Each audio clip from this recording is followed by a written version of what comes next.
Alright, here's Sopranos Season 3, Episode 4, called Employee of the Month. This is the tragic episode, probably one of the most violent or horrific scenes in the history of the show, where Melfi does get raped in the parking garage, where it kind of it's set up perfectly, where kind of she's like wondering why she keeps Tony around, and you kind of know that she does, because there's a certain sexiness to his being the tough guy, and there's a certain safety involved. But she's about to leave him, and then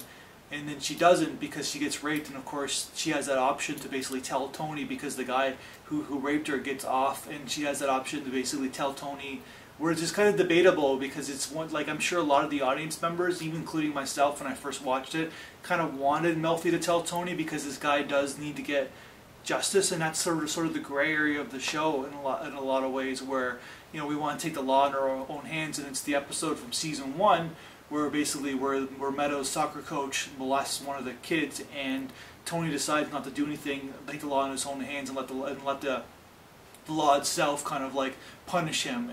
And this is sort of like the setup again, where Melfi doesn't tell Tony, and she kind of, as the audience member, you want her to tell Tony, and she just leaves it open. But at the same time, she does sell out in a way, because she was about to leave him as a client, but she kind of keeps him around because of it's almost like, you know, it's almost like a reverse transference, not a sexual transference, but like he's there as as a safety mechanism for him. Kind of a really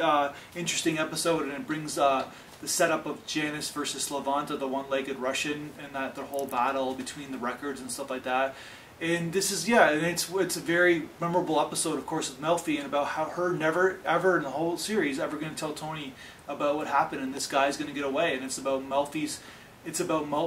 like what her value system is, but at the same time she does keep him around because he is Tony. So that's my review.